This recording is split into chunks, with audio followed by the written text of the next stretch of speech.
This conference will now be recorded.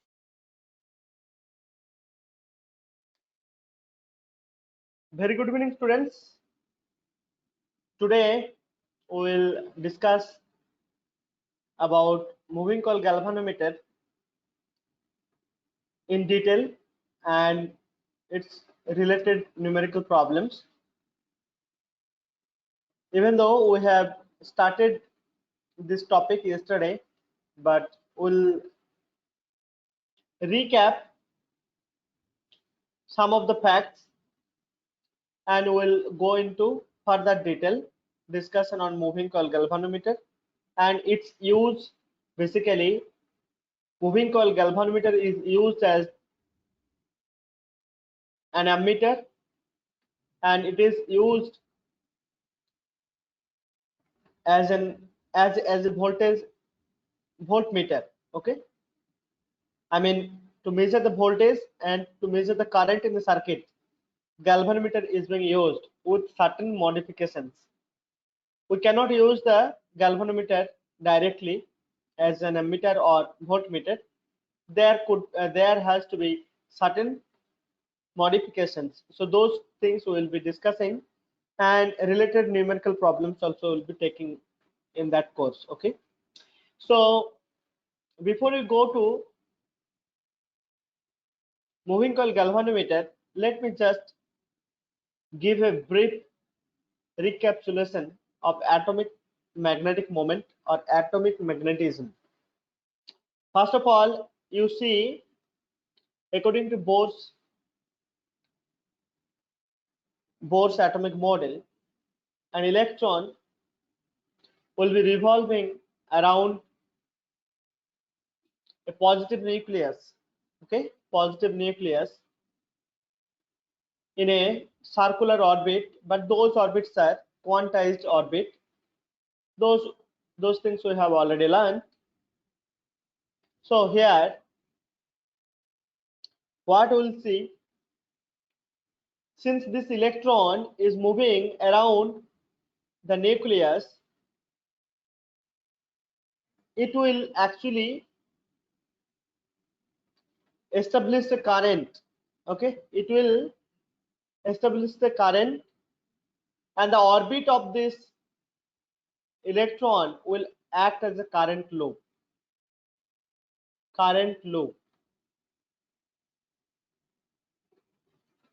So here current loop is actually the orbit of the electron.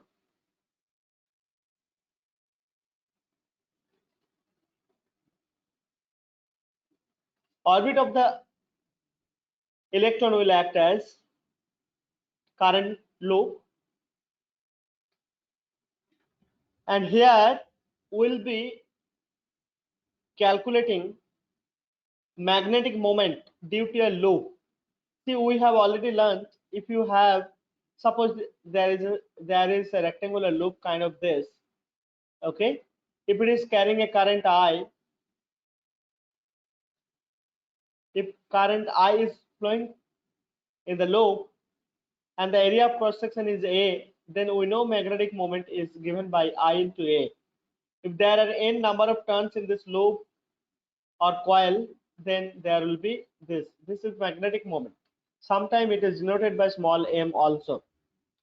Okay, so magnetic moment is given by the current into area. So in this case, in atomic magnetic moment, see, this is actually the origin of magnetism in any material. So origin of this, you see, this is actually origin of orbital magnetic moment. Origin of orbital magnetic moment. Okay, origin of orbital magnetic moment. And orbital magnetic moment, there are two types of magnetic moment. See, since electron is revolving around, or it has orbital motion.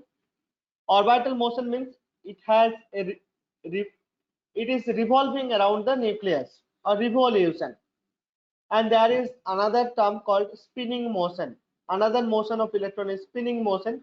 So corresponding to these two motions, there are two magnetic moment. One is orbital magnetic moment, another one is spin magnetic moment. Okay, this is orbital magnetic moment. Magnetic moment. Okay, this is arising due to the orbital motion of the electron, and this is called spin magnetic moment, which is actually spin magnetic moment.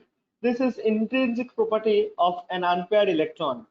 Intrinsic magnetic moment also it is said intrinsic magnetic moment. Okay, for an electron, by default it will have this magnetic moment. Okay, so my agenda will be to find out this orbital magnetic moment due to the orbital motion of this electron here in inside an atom. And so this term we will learn in quantum mechanics later in the higher classes, spin magnetic moment. And there is another term called angular angular moment. So we'll find out the relation between this orbital magnetic moment and angular momentum. Okay, so relation between these two we'll be able to find out here. We'll actually find out. Okay, let us then see. First of all, we are going to calculate the magnetic moment, orbital magnetic moment. So orbital magnetic moment will be obtained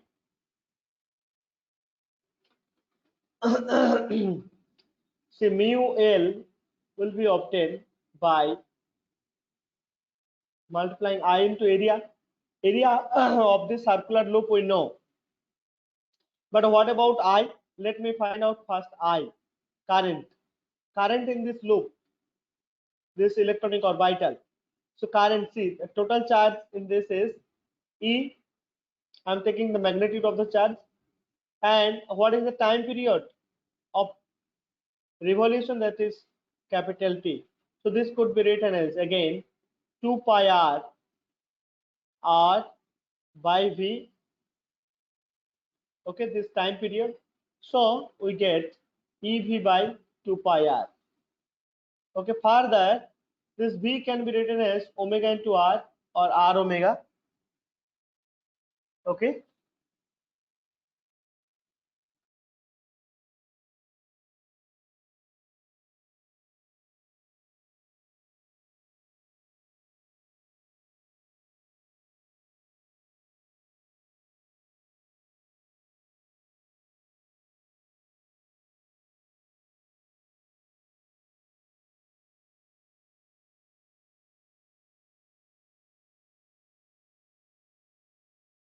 excuse me.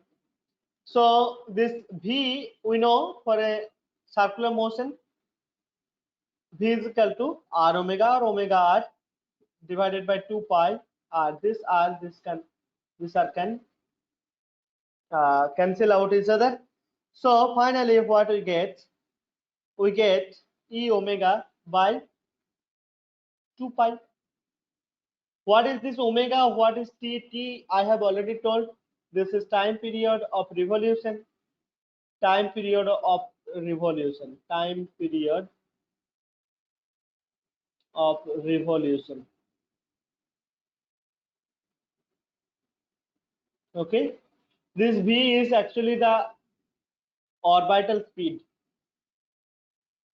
Orbital speed. And obviously this is linear speed. And this is actually angular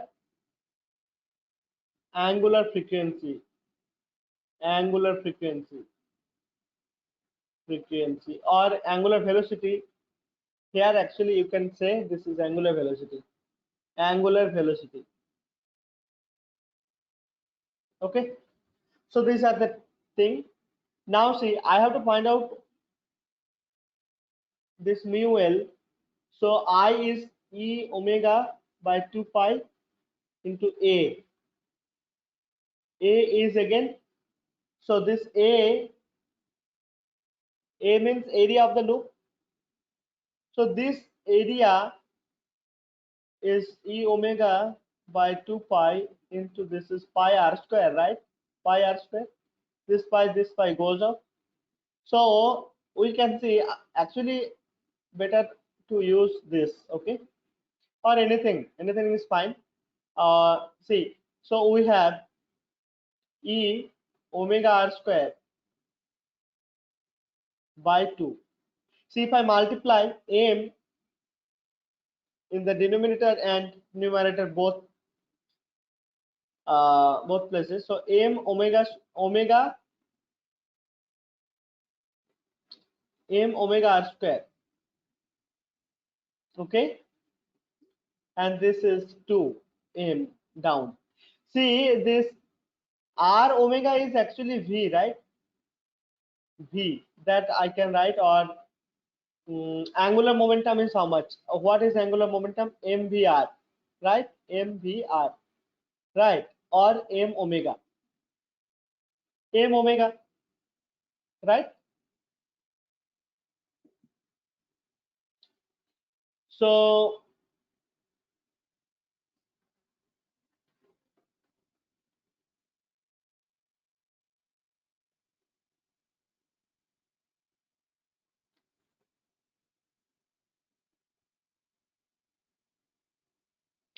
we can do one thing.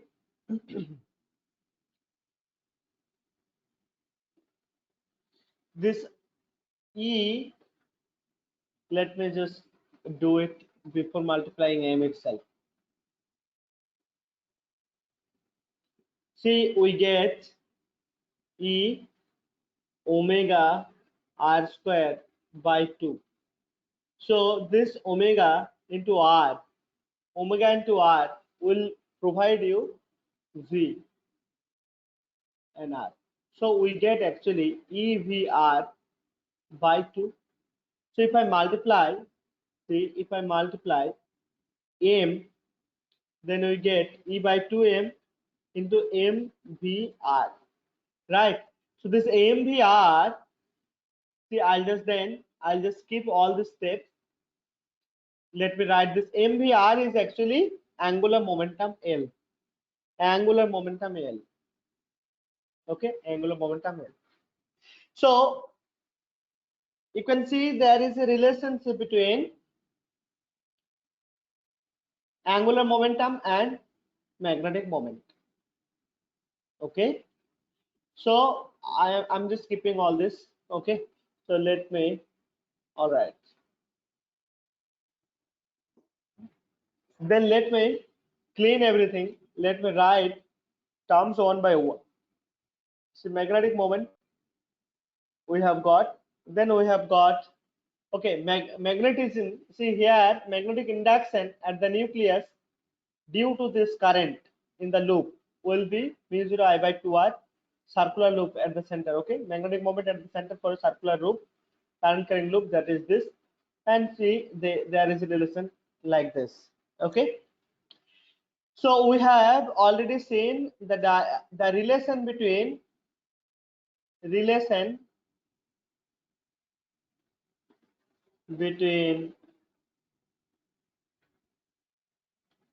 L and mu L. That means angular momentum and magnetic moment. These are two vectors actually. Okay, so we have seen mu L, magnitude of that is, say, this is 2m into L. Okay, so one thing you have to note that if we write vectorially, this will actually become like this and this, but with a negative sign over here, because this magnetic moment and angular momentum, they are actually acting in the opposite direction. See how we know how to calculate magnetic moment, direction of magnetic moment. You can use thumb rule. Okay, so suppose your 4 fingers, you just hold the loop with your 4 fingers. Okay, 4 fingers, then your thumb will, and so tip of the 4 fingers should go along the direction of the current. Okay, then your thumb will give you the direction of magnetic moment. So you write right hand thumb rule here, right hand thumb rule, okay, for this. And for this also you can use, see, L, L is R cross P, right? R cross P. We have seen that. Moment of linear momentum, R cross P. See, P means M, so M you keep outside, R cross P. So R vector is along this direction, right? So R cross B, if you just take the cross product, like if you just use the right hand thumb rule for cross product, so R cross B, your four fingers should go in this direction. Okay, R cross B, then look this upward direction. So angular momentum will be in the upward direction. If you think that this loop, this current loop, or this orbit of the electron is in the plane of the paper, then your magnetic moment is acting according to this configuration. Angular momentum will be acting in the upward direction, and magnetic moment, orbital magnetic moment, will be acting in the downward direction, opposite direction. So this is what I have shown you. Now see, according to Bohr's postulate, Bohr's postulate. According to Bohr's postulate, what we know, angular momentum is equal to nh cross. This is Bohr's quantization, okay? Quantization or orbital quantization. And see this for first orbit, n is equal to 1, n is equal to 1 for first orbit, first orbit. So if we put n is equal to 1 for first orbit and put it here, see, we'll get mu L is equal to E by 2m into H cross. H cross means H by 2 pi. See, H cross means H by 2 pi. Okay, this is the value of H cross. Then what we get? EH by 4 pi m. Okay, so this is the magnetic moment, orbital magnetic moment of the electron for the first Bohr orbit. Okay, for the first Bohr orbit, orbital magnetic moment for the first Bohr orbit. You look, see, I have written here. So orbital magnetic moment for first Bohr orbit, this is the mass of the electron. Okay, first Bohr orbit is given as E h by 4 pi m E, and this has got a specific value, and this has got, so this is the minimum magnetization, this is the minimum orbital magnetization. Okay, so this actually acts as fundamental unit of magnetization, and this magnetic moment is given a name, this value of magnetic moment is given a name. This is called Bohr magnetic moment, sorry, Bohr magneton. Bohr magneton. This is given a name, Bohr magneton. Bohr magneton, and it is denoted by mu b instead of mu l. So this is for the first Bohr orbit. So orbital magnetic moment for the first Bohr orbit is named as Bohr magneton, and it is what? It is actually the fundamental unit. It is the fundamental. Sometimes there will be definition. Uh, there will be a definition asked in the question. What is Bohr magneton? So it is the fundamental unit of magnetization.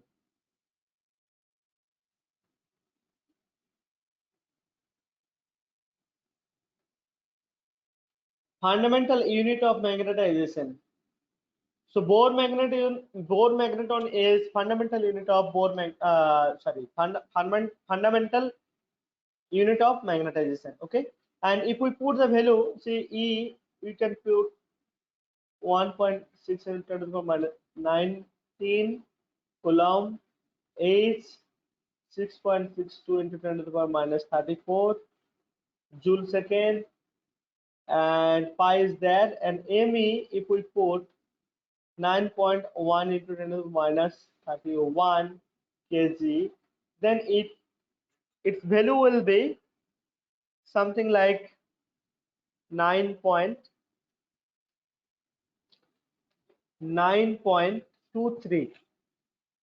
sometime written as 9.25 also. 9.23 into 10 to the power 24 minus 24, and this unit is ampere meter square. Okay, Bohr magneton.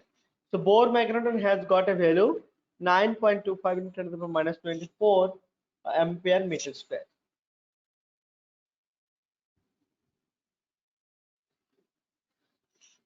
Ampere meter square. Okay.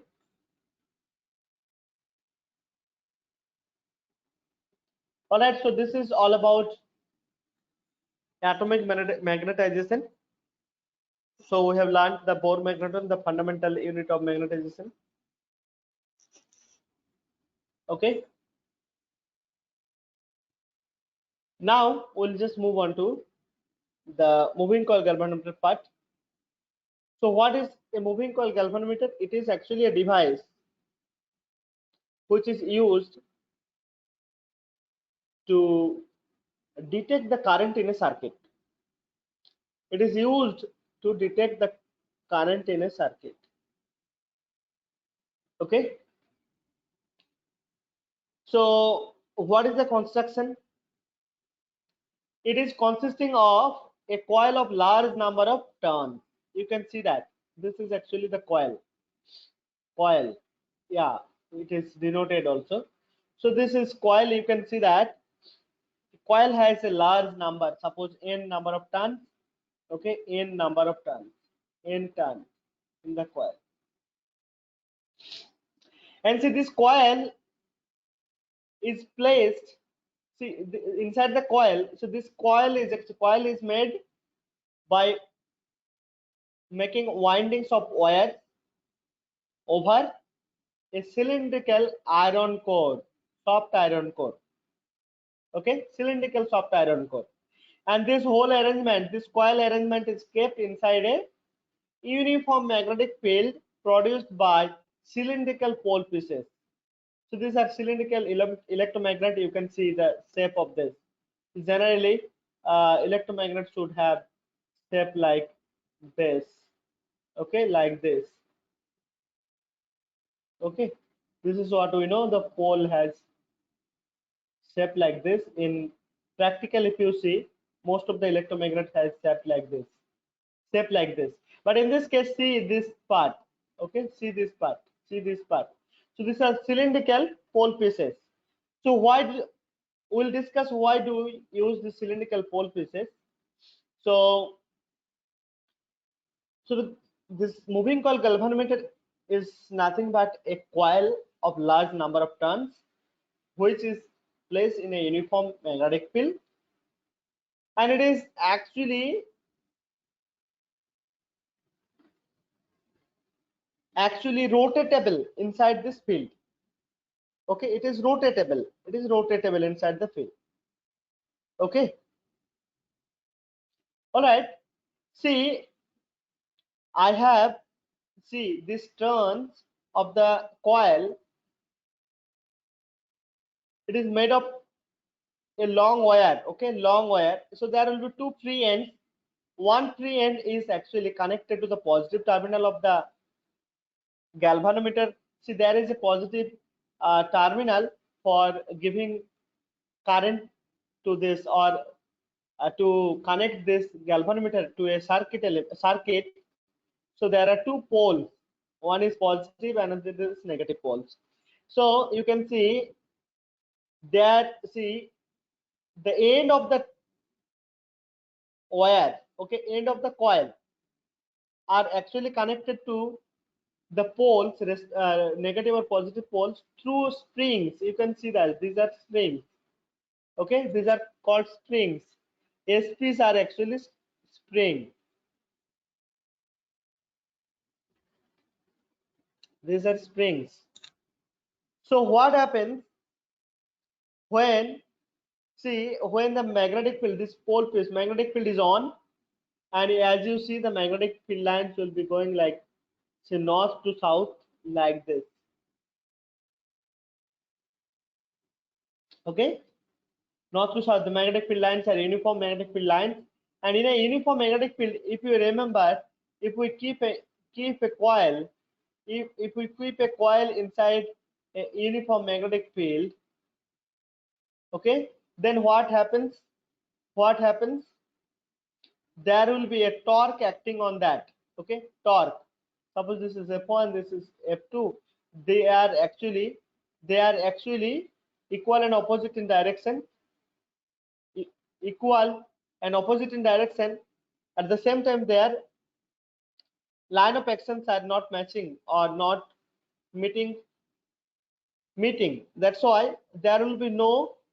So this magnitude wise, this F1 and F2 are equal magnitude wise, but since their line of actions are different, so they cannot actually bring this loop into equilibrium. Okay, that means net force will not be zero. All right. I'm sorry, net force will be zero. Maybe net force is zero, but but they will not exactly actually cancel each other. However, they will actually provide a torque on the coil. So they will provide torque on the coil.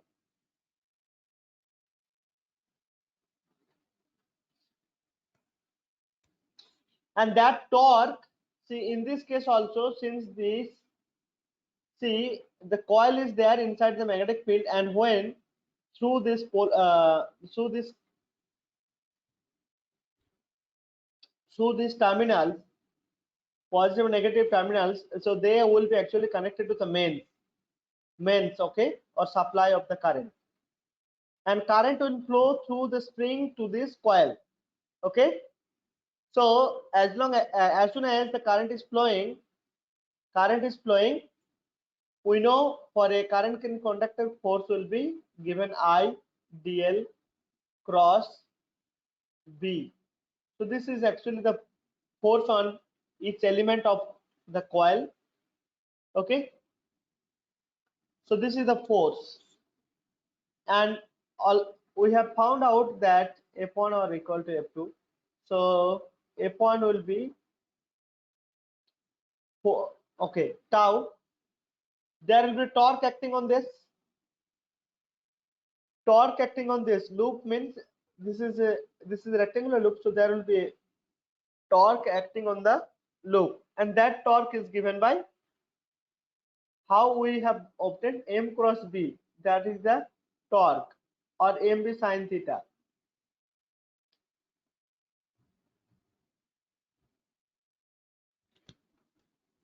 This is torque. Now in this case, look, the cylindrical soft iron core, at the same time cylindrical pole pieces are used such that these magnetic field lines are becoming radial. That means this angle theta, the angle between the magnetic moment of the coil and the magnetic field obtained from this pole pieces, will be exactly perpendicular to each other. That means theta will be 90 degree, such that the tau will be tau max, maximum torque acting on the loop.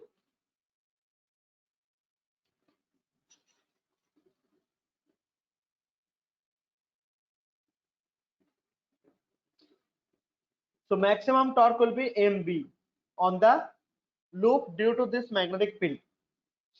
Okay, so this torque, what it will do, see, according to the, see, this is the direction in which this coil will be rotated, like clockwise it will be rotated by the torque, or there will be a tendency of rotation by the torque. So when this coil will be rotating, the spring will be actually compressed. Okay, and as you know, if the length or shape of the spring is getting changed, it will exert a restoring force. Okay, so in both sides, restoring force direction will be different, and they also will produce a torque. So these springs SP will also produce a torque on this coil. Torque on this coil. The springs will produce a torque in the coil, and that torque actually counteracts to the rotation. That counteract to the rotation of the coil. Okay, that will actually oppose the rotation of the coil. Okay, so at equilibrium, so as a result, what happens when, see, when this coil was rotating, the spring is giving a counter torque, and when that counter torque is balancing the magnetic torque, then there will be a steady deflection in the pointer, galvanometer pointer, which is connected again to the end of the loop where the spring is also connected, one among the springs. Okay, okay, spring is also connected. So what I will write, see, at equilibrium, this counter torque,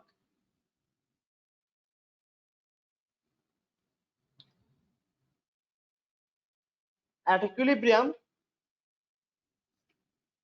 this torque will be, or this counter torque will be exactly equal to the magnetic torque. So this coil, suppose this coil has a number of turns, then magnetic torque will be NIAB.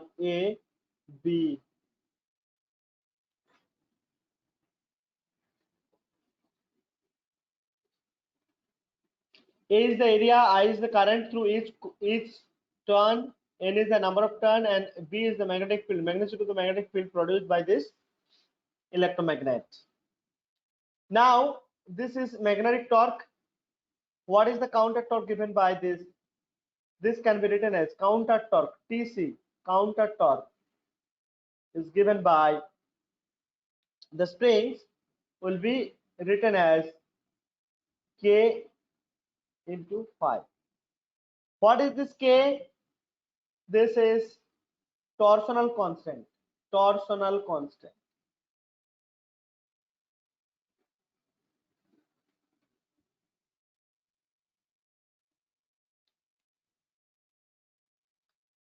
So this is torsional constant of the spring, or of the material of the spring. And what is this? This is deflection, steady deflection. Deflection of the galvanometer pointer. Galvanometer pointer.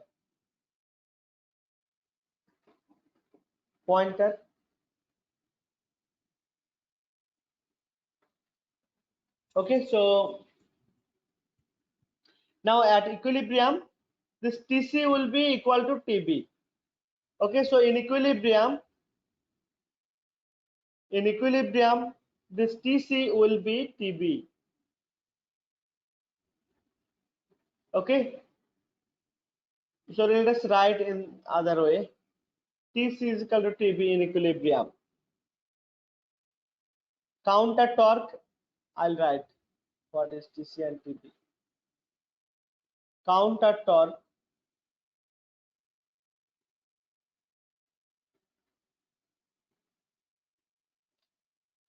produced by the spring.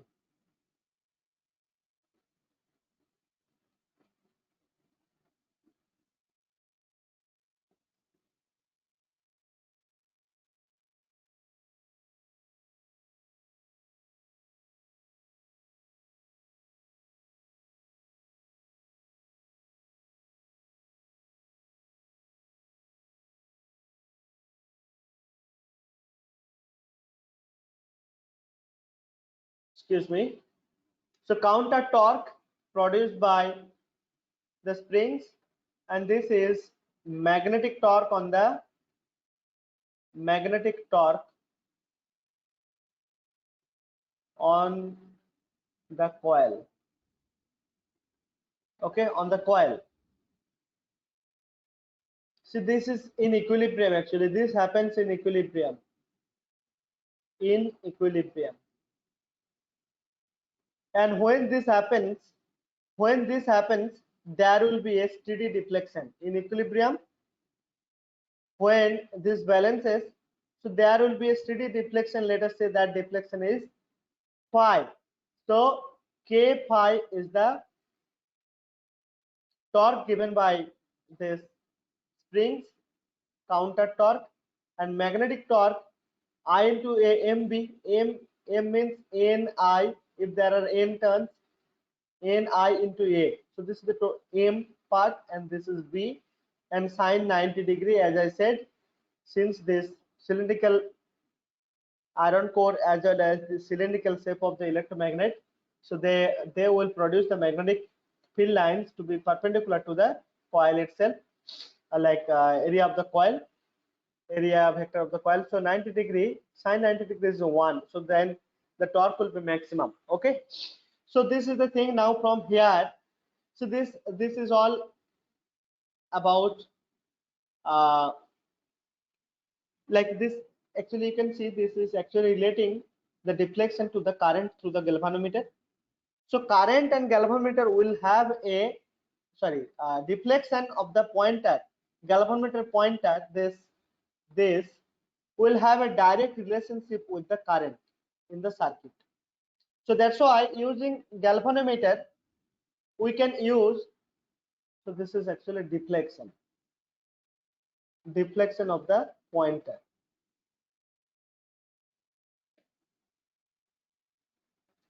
So deflection of the pointer is directly proportional to the current in the current which is passing through the galvanometer. Okay, so this is how we can detect the presence of current. Now we'll discuss few more terms from here. See, there is something called galvanometer sensitivity. What is this galvanometer sensitivity? It is considered to be, a galvanometer is considered to be sensitive if it can exhibit a large deflection. That means phi will be large for even for a very small current. See, current, even very small current passes through the galvanometer, it should show a large deflection. Okay, large deflection even at very small current through the galvanometer. Okay, so then the galvanometer will be called as sensitive galvanometer. There are two kinds of sensitivities.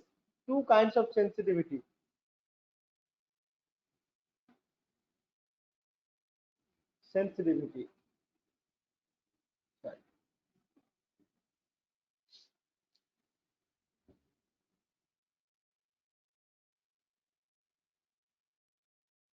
Okay, so one is current sensitivity.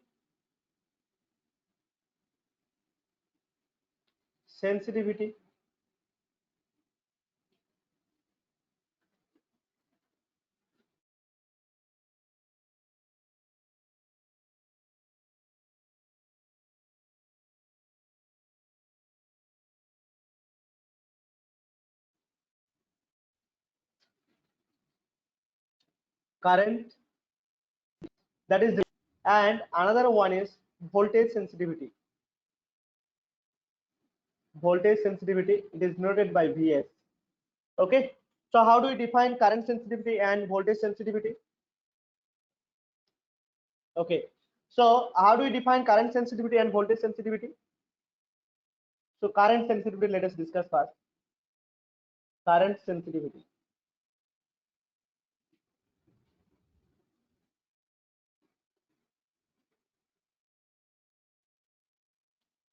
Actually, it is defined as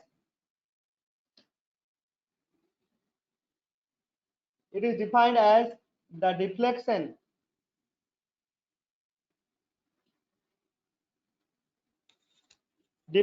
produced by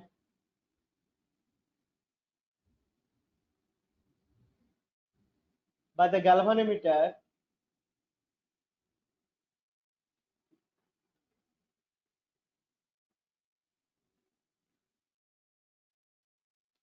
per unit per unit. So this is the deflection produced by the galvanometer per unit current passing through it. I'll write the mathematical form of it, then you will understand better. See, we know the deflection is denoted by phi, and this is deflection per unit current. So this is denoted by Is. Okay, so Is, current sensitivity, is phi by I, deflection produced by the current. So deflection per unit current in the galvanometer. And see, what is this phi? From this equation, what is phi? Phi is N I A B divided by K. K is the torsional constant. So if we put this value here, see what we get: N I A B by K, and this I was there. So this I cancel each other, right? So N A B by K. Then how do we increase the current sensitivity? See, current sensitivity can be increased. So Is can be increased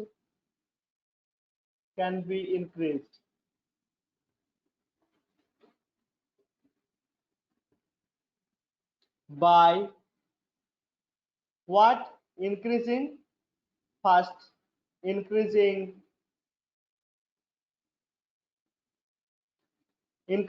in, then second increasing area of the loop, but this is not very feasible. Okay, we can actually increase the strength of the pole pieces so that we can produce a large magnetic field.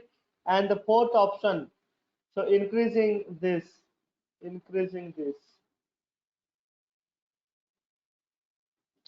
Okay, and then fourth option is decreasing the torsional constant of the spring. Decreasing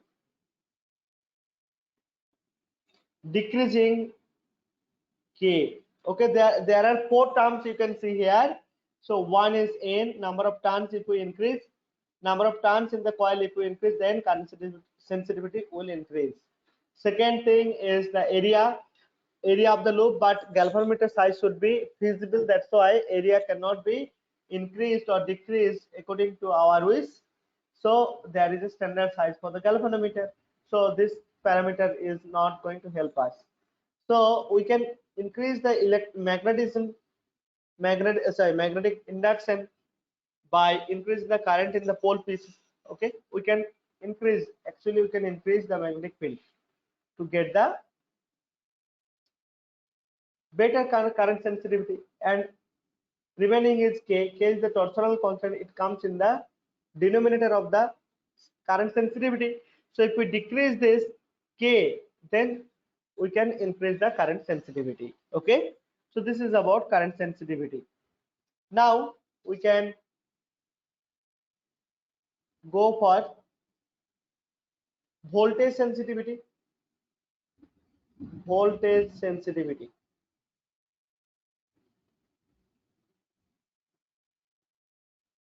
This is denoted by Vs, as you know, we have already discussed.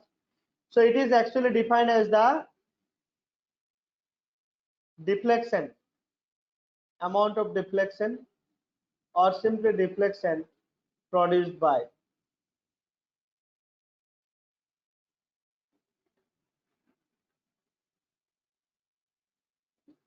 a galvanometer.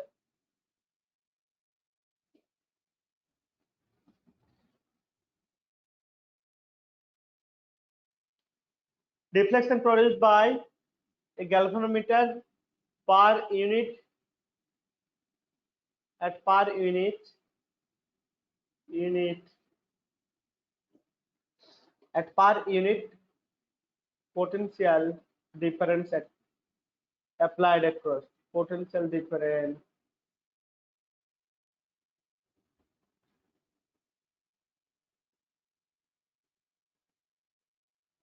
produced by a galvanometer per unit potential difference across it.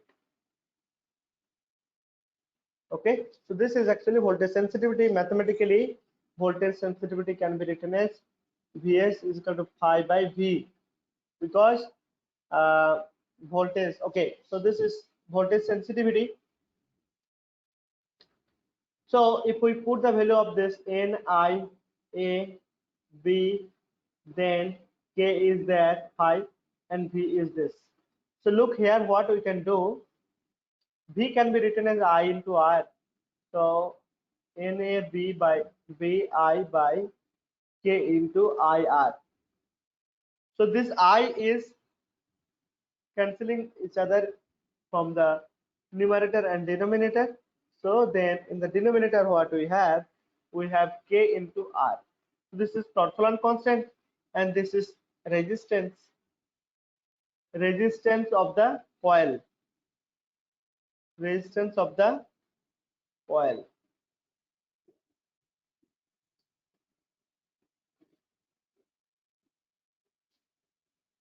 Okay, so resistance of the coil, this is torsional constant, as you know. See, voltage sensitivity, if N increases, N is increased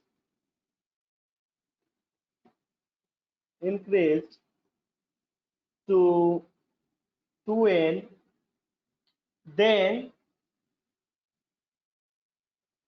R also increases to, because of increasing the length of the coil, R resistance of the coil. Okay, R also increases by 2R. Okay, increases by R, so increases to 2R. So you can see, since resistance and length of the wire is length of the conducting wire is proportional to each other, so if you increase the number of turns in the coil, then you are by default increasing the resistance proportionally. So you look, this Vs will be N, in place of N there will be 2N, then it is A, this is B again, and this K is anyway same thing, and R will be 2R. See, this 2 factor will cancel out each other, then we will get NAB by KR. So this can be written again. So this can be written, see, NAB by K, this is again IS, right? So IS by R, IS by R, IS by R, yes. So IS by R. So current sensitivity, sorry, voltage sensitivity cannot be increased by increasing the length of the wire, and at the same time the voltage sensitivity can be written in terms of current sensitivity, that is IS by R. Okay, this is about sensitivity. Now advantages and disadvantages of the galvanometer, moving coil galvanometer. So what are the advantages and what are the disadvantages we will discuss.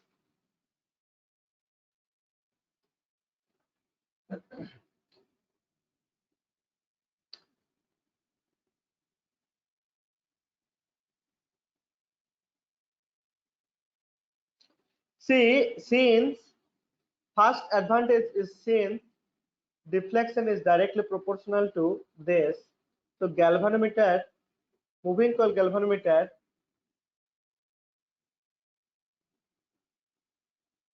requires linear scale. This is very, very important. Linear scale. Okay, to determine the current. Second thing is sensitivity of the moving coil galvanometer can be increased by, say, this IS or VS can be increased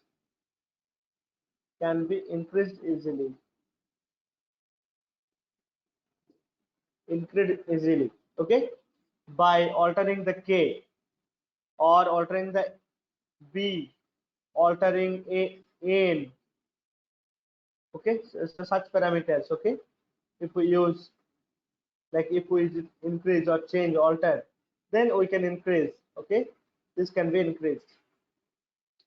Then third point is that since the coil is placed in a strong uniform magnetic field, the sensitivity of a coil galvanometer is not affected by the external field. So sensitivity of the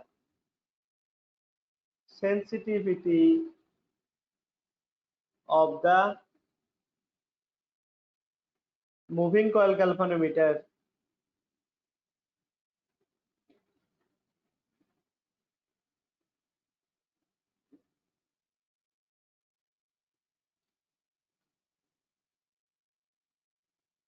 does not change, does not get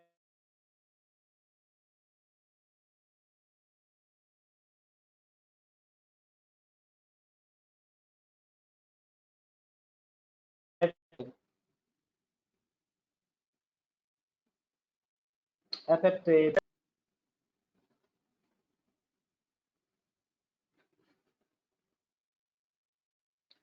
Okay, by the external field, because the galvanometer coil itself is kept in a strong magnetic field, inside a strong magnetic field, and AD current produced in the core of the coil provides a damping against the oscillation of the coil, okay, which helps the coil to come to rest. So AD current actually helps. AD current in the core,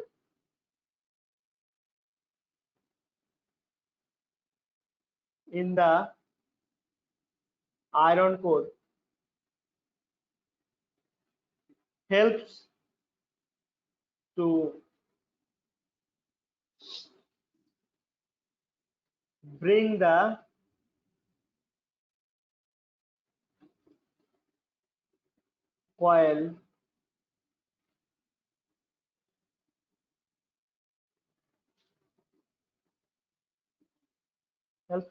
coil to the rest.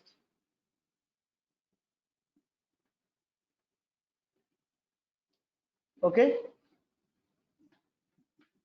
so these are few advantages, and the disadvantages are also there. Sensitivity of the moving coil galvanometer is fixed, which cannot be changed, okay, for a particular parameters, okay, given parameters by, okay, so for a particular given parameter sensitivity is fixed, that is true. And then moving coil galvanometer, so sensitivity is fixed, sensitivity for a particular terms, okay, sensitivity is fixed, second point is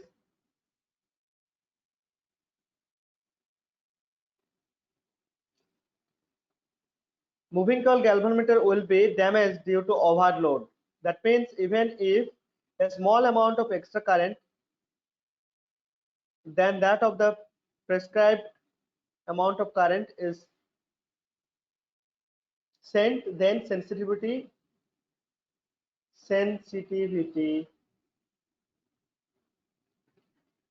may be, or sorry, the galvanometer itself may be damaged, okay, it may galvanometer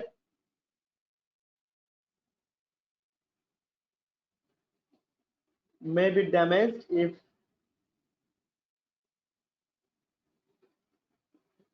if more current than the prescribed amount is sent.